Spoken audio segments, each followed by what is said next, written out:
oldie girl. Hi, sweet mama. It's been a while. Your feathers are back in. I don't hold her when she molts because if you touch where they don't have their feathers, it's kind of painful. And her feathers are back, so she let me hold her. That's a sweet girl.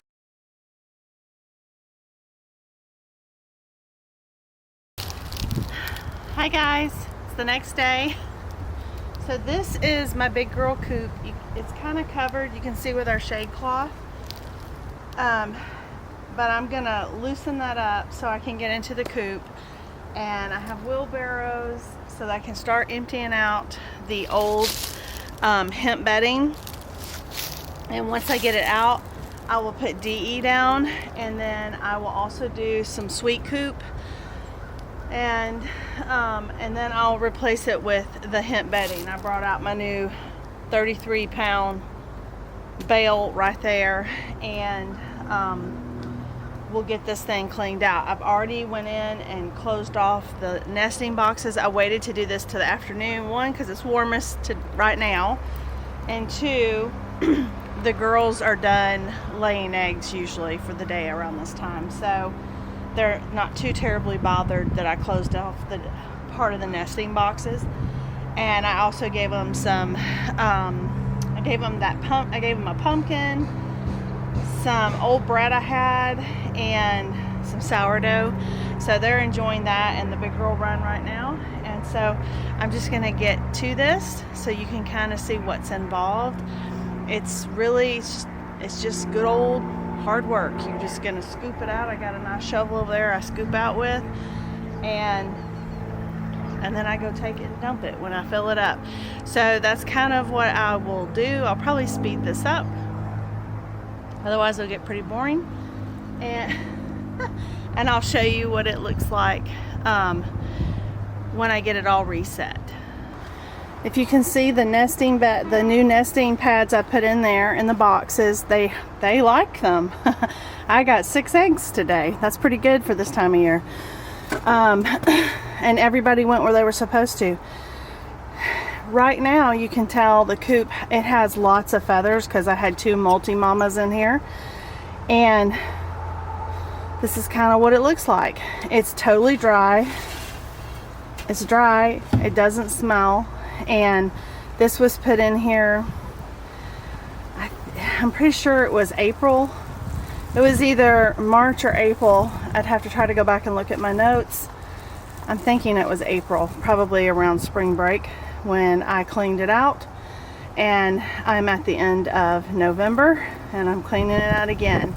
So yeah, so I'll show you what it looks like when I get it emptied out, and then I'll show you again when I refill it with, or I'll probably show you as I'm refilling the hemp so you can kind of see how you have to get it out of the big bale that's in there because it's kind of packed down. So, but anyway, I thought about it and I thought you might want to know what it looks like. So this is a good 6 months without cleaning, outside of turning it, and you know, if I had some poop or whatever and I pulled it out. That was about it.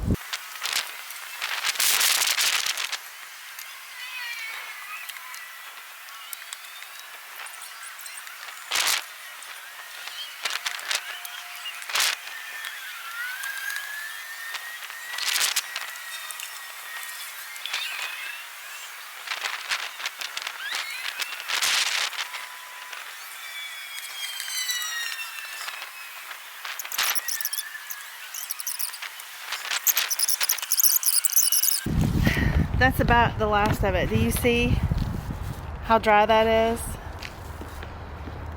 No smell. I know you can't smell it, but this is why I use this. This stuff's amazing.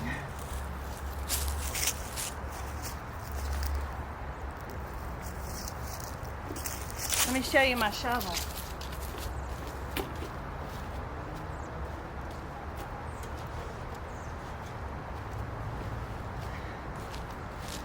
You watch me, so you know. I haven't washed this off. It's dry. It's dry. There's nothing wet in that coop. And like I said, that bedding's been there for 6 months. DE, it kills all the creepy crawlies.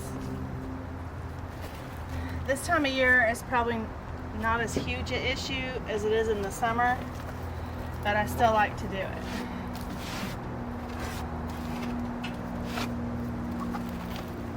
Now when you do DE, don't put your face up in there. I have a spoon and I just start throwing it in there. It's perfume free, dye free, non-toxic, but I've just always put it in there.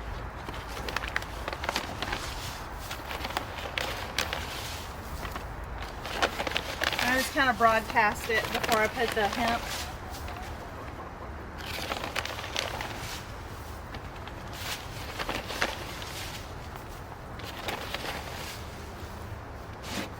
Now the one no-no you're not supposed to do in your coop, besides heating it, most people tell you don't put food or water. We actually did keep a water and a food in our coop, but it is gonna come out so that we can put more roosting bars in here when we move the little girls. So I have filled it up with the hemp, and that's it. That's how easy this is to take care of. And I honestly don't know why everyone doesn't use it. I mean, unless you just can't get it. Like I said, I got mine on Amazon. I actually do have a local guy, but sometimes it's actually cheaper for me to go through Amazon because he's on the south side of Atlanta, and sometimes he sells out before he would come up towards this way. He typically tries to stay more down south Atlanta, but I do have a local way to get it if I want it. The only other thing I really wanted to say was with the items I talked to you about winterizing for your chickens that I don't believe I mentioned yesterday, and I should have. I know this will all be in one video, but chickens typically, like I said, they handle the cold much better than they do the heat. So, you know, as long as you know going into that. But if it's going to be cold and it is going to be windy, wind is where your chickens can have issue. And so what we have done in the past, and you probably saw a little on the smaller coop because it's more open air, we use tarps, and that's typically what we have done with this coop when we had some really cold weather come through, and it had really strong winds and the wind chill was really low. We wrapped the back part of this with a tarp to have added heat, and we also would wrap around our run to help our girls from that they had somewhere to go and they could get out of the wind. I don't know that we would wrap the big run.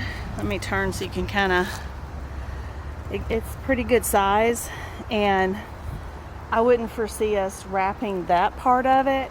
What I would see us doing is just doing the big girl coops in the runs area, because that's something we could do pretty easily with some tarps and clamps, and then we can take it off once the weather passes, because it doesn't stay like that for very long here. We might have a few storms throughout the winter, nothing much. So but anyway, I hope that helped you. If you're new to backyard chickens, or you're thinking about backyard chickens and you're just trying to get more information, this is the easiest thing. Chickens are so easy, and so worth it if you're thinking about doing it and you have the availability to do it. I will tell you to check your local ordinances and codes, code enforcement, stuff like that. A lot of people will invest in these things, and they've come to find out maybe they don't have enough property to have backyard chickens. And we had to wait to get ours. We've lived here for over 26 and a half years. And I was a homeschool mom, so we were always writing the county asking, could we, because we had this wooded area next to our house that was unbuildable, and So we knew we weren't going to be a nuisance. We knew we wouldn't have roosters or anything. But we always wanted a couple, a few backyard chickens. And we were always told no, no, no, no. And then February of 2020, before everything hit, it was like a 3-2 vote through our county commissioners, and we won that we could get backyard chickens. And not just us, but people who live in our county, who live in the unincorporated part of our county. If they had half an acre, they could get 4 laying hens, and that's what we started with. And of course, as we added land to our property, we have been able to add hens. I'm not at max, but I've tried to be really careful about how many chickens I've gotten. You hear all kinds of jokes about chicken math, and yeah, they're cute and all that kind of stuff, but I would rather have happy chickens than not, and healthy chickens. And I also, my chickens are, when they're not laying anymore, I'm not going to butcher them.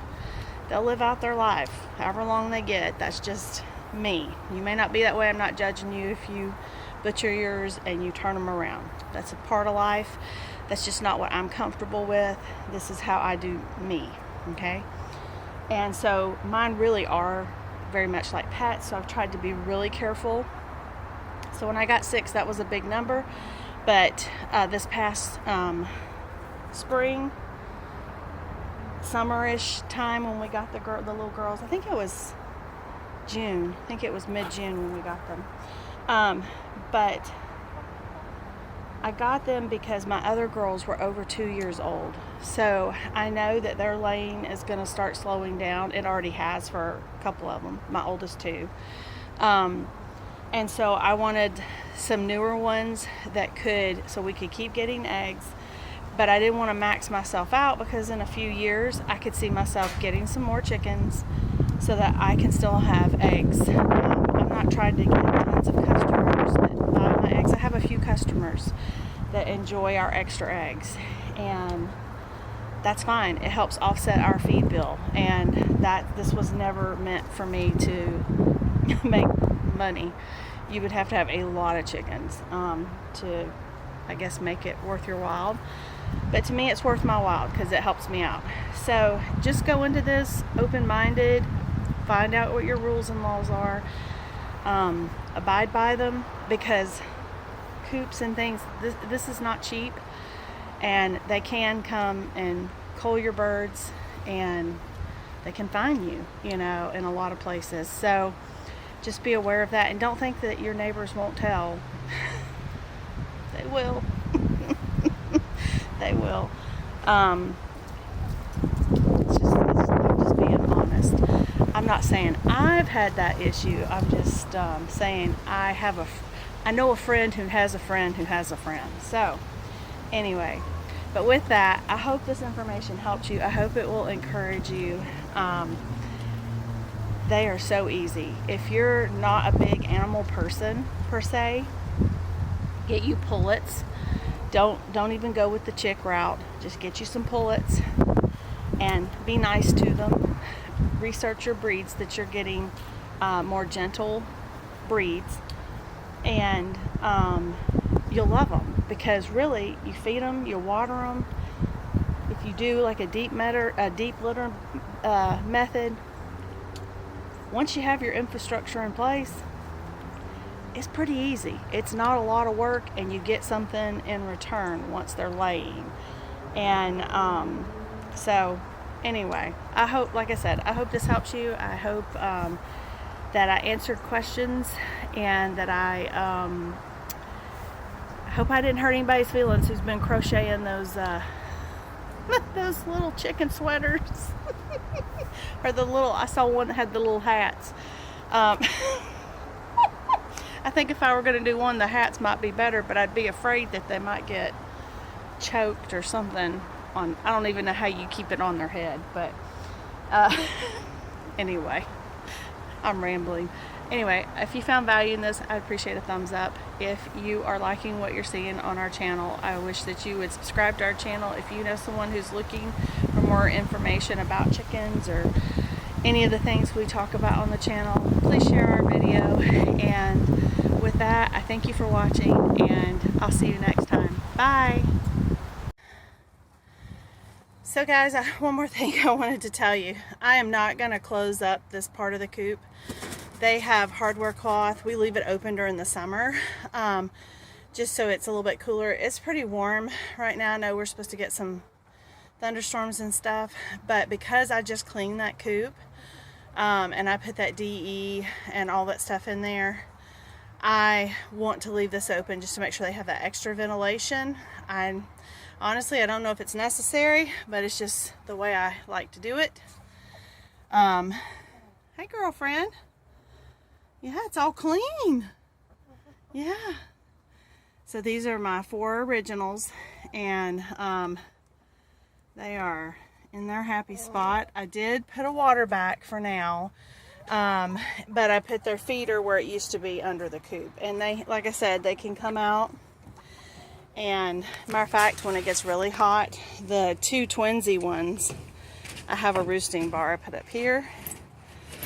And when it gets really hot in the summer, they actually will sometimes come out here and roost. And so, like I said, this is all covered in hardware cloth, so it's predator proof. Nothing's getting in here.